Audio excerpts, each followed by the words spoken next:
The Galactic Council chamber fell silent as Ambassador Zexitar of the Hegemony raised his crystalline hand. The vote had been unanimous. Well, almost. 3,047 civilizations had voted to expel humanity from the Galactic Union. Only one had abstained. The humans themselves. "The motion carries," Zextar announced, his voice echoing through the vast amphitheater. "Effective immediately, humanity is hereby banished from Union space. All human colonies, research stations, and diplomatic missions must evacuate within one standard cycle." Sarah Chen, Earth's representative, stood slowly from her isolated podium. Around her, thousands of alien delegates watched with expressions ranging from smug satisfaction to nervous uncertainty. She had expected this outcome, but it still stung. "May I ask," she said, her voice carrying clearly through the chamber's acoustics, "what crime humanity has committed to warrant such drastic action?" Counselor Vortak of the Triarch Collective leaned forward, his mandibles clicking in agitation. "Your species is disruptive. You refuse to follow established protocols. You question authority. You innovate beyond acceptable parameters. You make the rest of us look bad," added Representative Quillix of the Peaceful Traders Union, her tentacles writhing with embarrassment. "Your medical advances have reduced suffering galaxy-wide. Your engineering solutions have solved problems we've struggled with for millennia. Your artists have created beauty that makes our greatest work seem adequate." Sarah almost smiled. "So you're expelling us for being too helpful?" "You're dangerous," Zextar declared. "Your species thinks differently. You see solutions where others see impossibilities. You take risks that terrify civilized beings. The psychological surveys prove it. Prolonged exposure to human thinking patterns causes other species to question their own limitations." The chamber murmured in agreement. Sarah looked around at the gathered representatives, beings from across the galaxy who had voted to exile the very species that had revolutionized their medicine, fixed their economies, and inspired their youth to dream beyond their homeworlds. "Very well," Sarah said finally. "Humanity will comply with this decision. We will withdraw from all Union territories and cease all collaborative projects immediately." Relief washed over the assembly.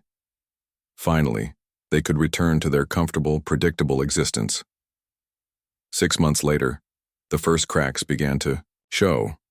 The Hegemony's mining operations ground to a halt when their human-designed quantum extractors shut down. The devices had been programmed with automatic termination protocols, and without human maintenance codes, they simply stopped working. The Triarch Collective's agricultural worlds faced famine when the genetically modified crops, enhanced by human biotechnology, failed to reproduce without the specialized care protocols that only human technicians knew. The Peaceful Traders Union watched their economy collapse as the revolutionary faster-than-light communication network, built on principles discovered by human physicists, degraded beyond their ability to repair. But it was the plague that finally broke them.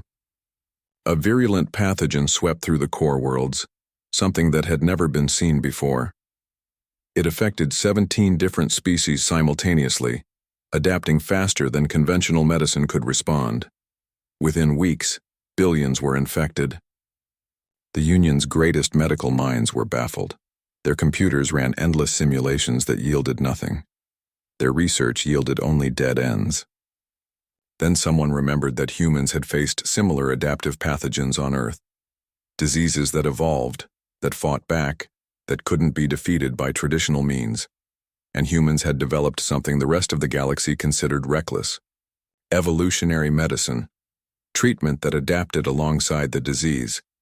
The emergency session of the Galactic Council was smaller than usual. Many delegates were too sick to attend, and others were dealing with the crisis on their homeworlds. "We need them back," Counselor Vorthak wheezed through his breathing apparatus. The plague had hit his species particularly hard. "It goes against everything we voted for," Zextar protested, though his own crystalline structure showed stress. Fractures from the disease. "Pride won't save us," Representative Quillix said quietly. "They will. They always have." The transmission to Earth was brief. We need your help. Sarah Chen, now director of Earth's Independent Research Consortium, read the message twice before responding. Our help with what, specifically? Everything, came the reply. The human ships arrived within the week, not warships or military vessels, but hospital ships, research stations, and cargo haulers filled with supplies. They came not as conquerors seeking revenge, but as doctors answering a call for help. Dr. Marcus Webb, humanity's leading expert in adaptive pathogens, worked tirelessly alongside alien physicians who had once voted to exile his entire species. He shared his knowledge freely, taught their computers to think in probability cascades rather than linear progressions, and watched as breakthrough after breakthrough emerged from the collaboration. Why? Zextar asked as he recovered in a human-built medical facility. Why help us after what we did? Dr. Webb looked up from his research tablet. Because that's what humans do. We help. Even when it's not appreciated. Even when it's not wanted. Because we've learned that our survival, everyone's survival, depends on working together. The plague was defeated within 2 months. The human, medical teams had not only cured the disease but had taught the galaxy's physicians new ways of thinking about medicine itself.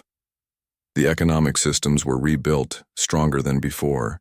The communication networks were restored with new innovations that made them more resilient. But the most important change was in the minds of the galactic civilizations themselves. The new vote was unanimous. Not only were humans readmitted to the Galactic Union, but they were granted permanent seats on all major councils. The motion passed with a new addendum. The Union recognizes that diversity of thought is not a threat to stability, but the foundation of progress. Sarah Chen stood once again at the podium, but this time she wasn't alone. Around her sat representatives from dozens of species who had begun to adopt human thinking patterns, questioning, innovating, dreaming beyond their limitations. Welcome back, Sextar said, and for the first time in galactic history, his formal tone carried warmth. We never left, Sarah replied. We were just waiting for you to realize you needed us as much as we needed you. The galaxy had voted against humanity once. They would never make that mistake again.